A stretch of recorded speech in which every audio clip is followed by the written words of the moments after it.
What's up, Foundation? What's up, YouTube? It's me, your big partner, man, coming on through again, man. Cartoon One. Man, it's story time, man. It's story time, man. Man, it's this one here. This one of them stories, man. This one of them stories, man, take place back in the day, man. Hanging out. You know what I'm saying? Typical LA stuff was going on back in the day. Typical stuff, man. You know what I'm saying? Of a fun-filled, action-packed day, man.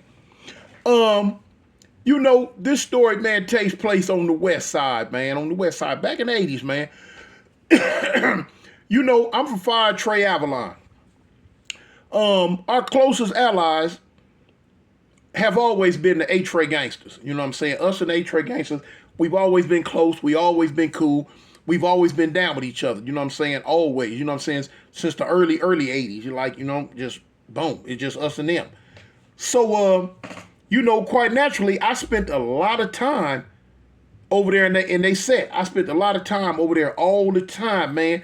My hangout spot was mainly right there on 71st and Normandy, man.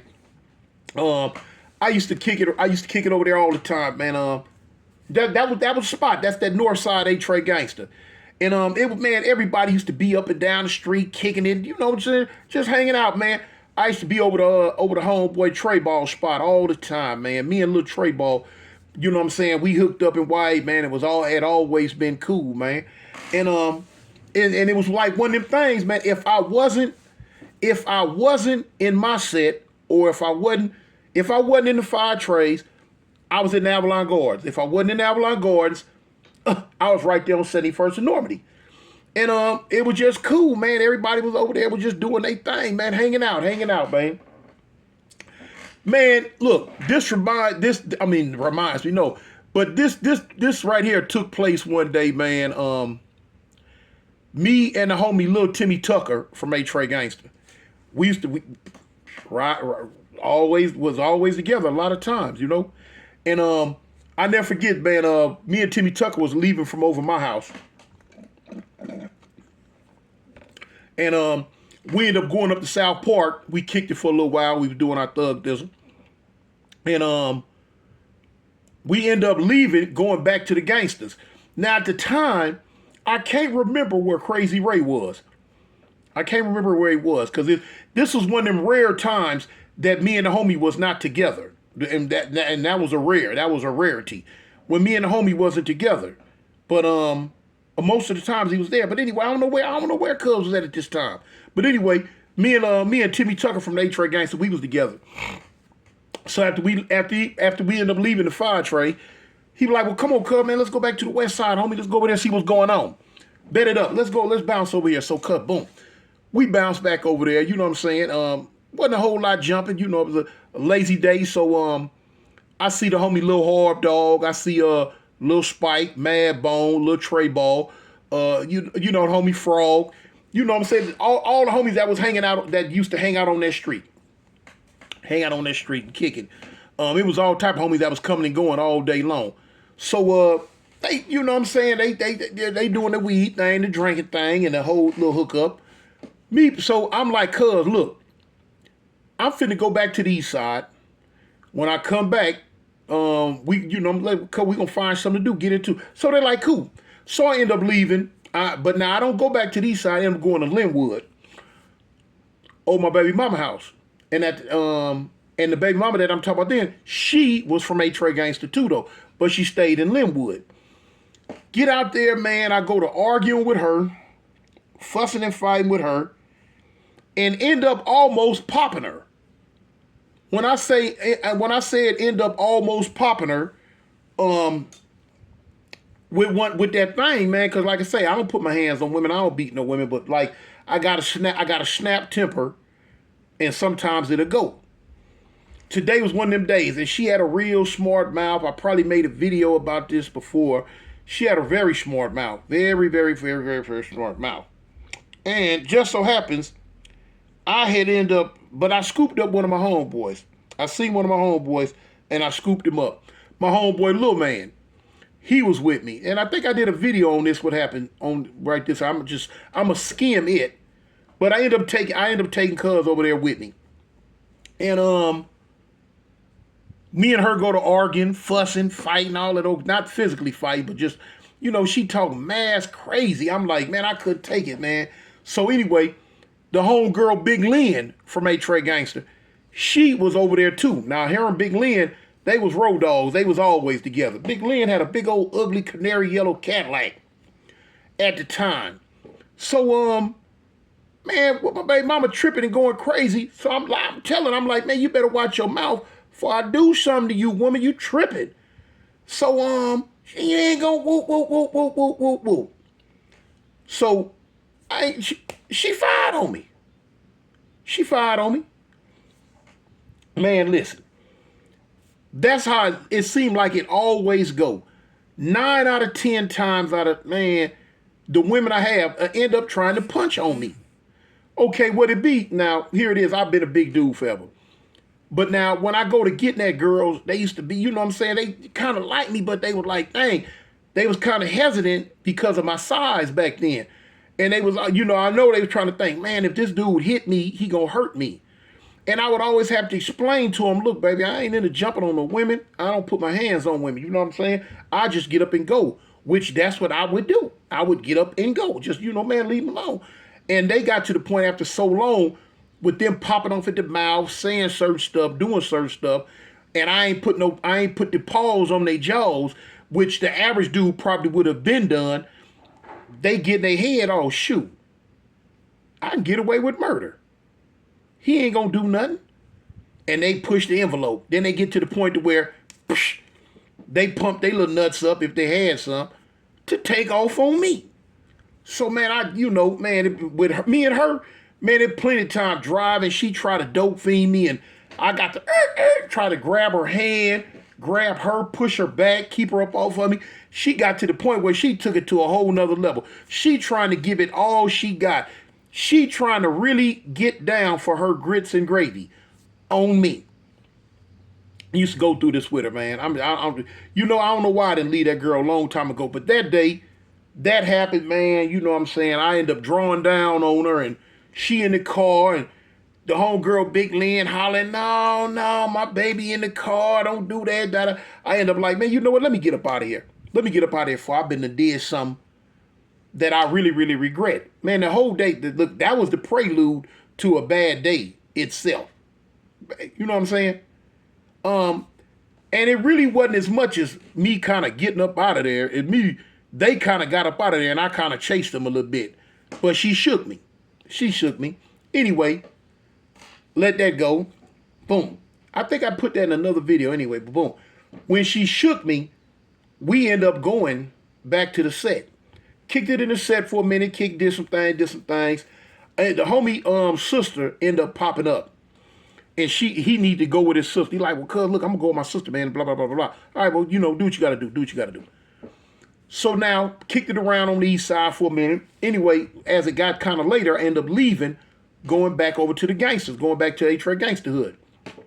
So, we get over there, man. We on 71st, doing what we do, as we did every day, all day.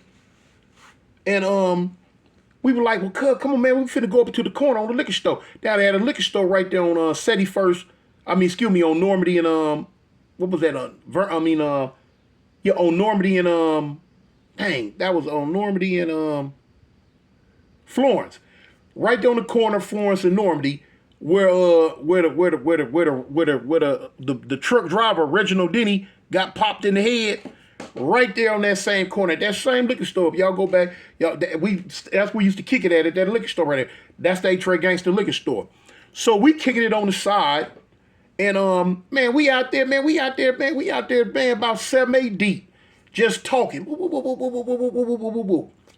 So listen, a car end up coming down Florence. So it stopped at the light right there on Florence. So now me, I'm not tripping on that. I'm sitting there running my mouth with Timmy Tucker. So but now I guess some of the other homies standing out there, they peep the car, know the car, you know what I'm saying? You know your enemy's cars, you know what I'm saying? You gonna know your enemy's cars. And so the car, come to find out, belonged to some members of the rolling 60s. I didn't know them, you know what I'm saying? I didn't know them. I didn't know who the car was. I didn't know them.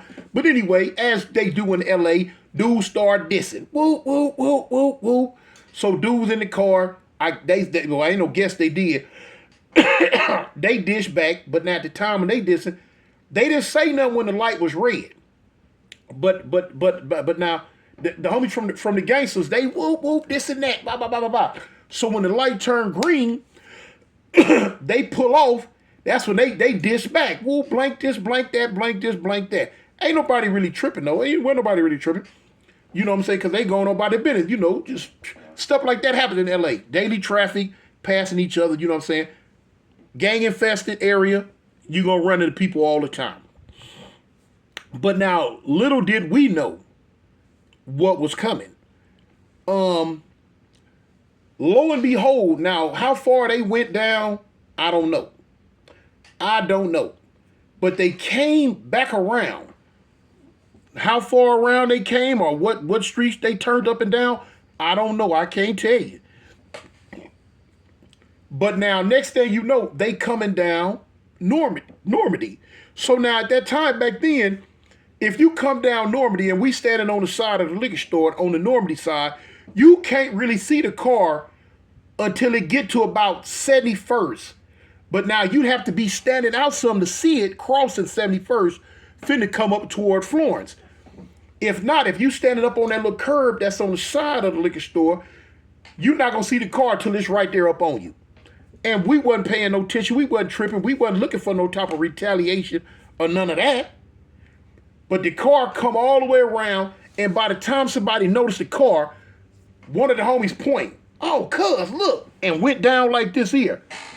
Now, you know how black folks are, especially if you out there in them streets, if you in that life.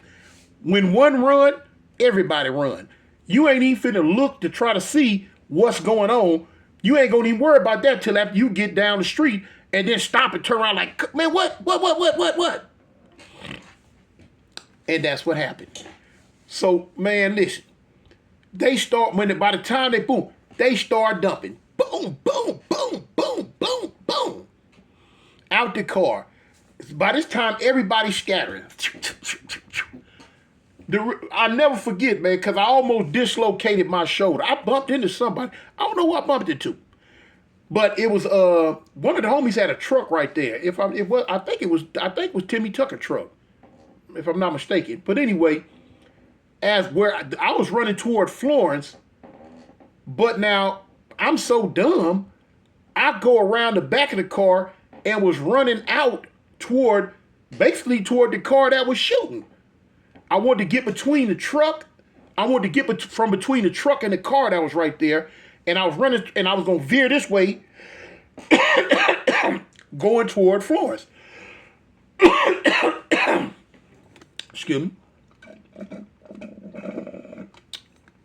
But because of the shooting, running in a blind panic, man, I never forget. It was a big side mirror coming off the side of the truck, big one. I hit it right here with this shoulder. Boom! When I hit it, it dropped me. It knocked me back. It dropped me. Yeah, whoever, man, look. If you a real project baby, you know about running through them projects and getting clothesline on them metal clotheslines that be in the projects. Man, listen. I can tell you a story about that. Whew, man. I can tell you a story about that. One day when when the Swans tried to cover the projects, we had to run. But anyway, that's another story. But anyway, man, if you ever been clotheslined by the metal, when you hit the ground, it catch you off guard so cold that you don't even trip. Man, look, anybody, if you a real project baby, you know the only people who get caught by them clothesline are homies that be in the projects that don't know how to run in the projects. They ain't tripping. They running straight up. No, man, when you running through you got to get low. You got to get real low and run up under them clothesline. Cause boy, look, when you hit the dirt, they make a noise and you like, that be that clothesline making some type of that metal making some type of noise. You be laying on your back, like shaking your head, like wondering, like, man, what? Man, what happened? What happened? Man, what happened? You done hit one of them metal clotheslines, the little wire, and got flipped. Anyway, so when I hit that mirror, it knocked me back. It reminded me of getting hit by one of them clotheslines.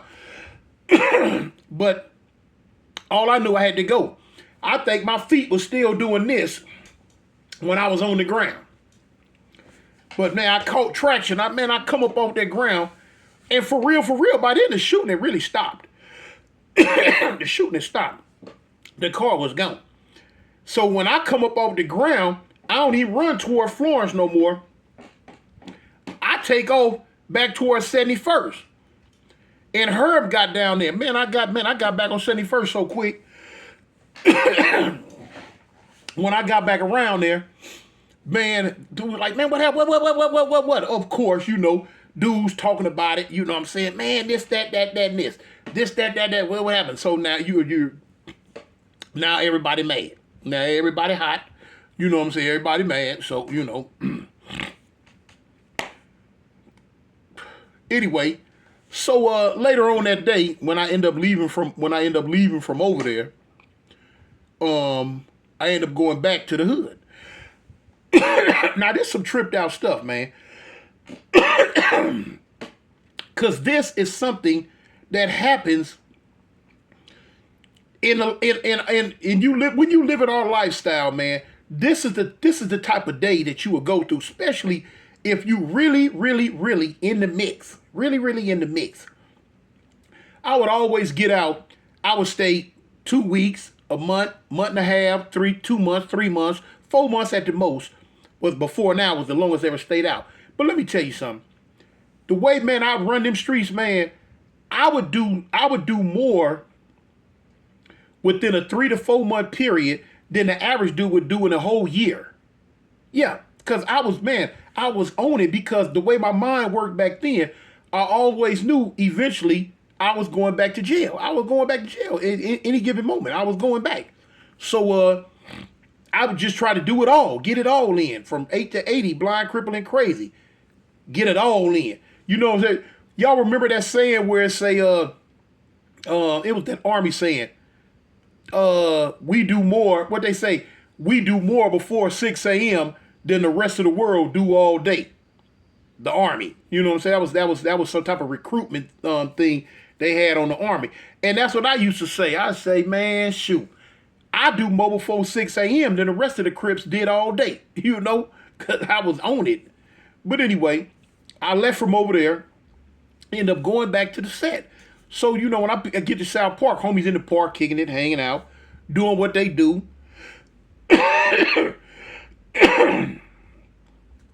So, we on the San Pedro side. Well, you know, now, you know, that's part of the park too, but we would rarely be over there. We usually be up on the Avalon side, but we'd be on the San Pedro side. I'll never forget, man.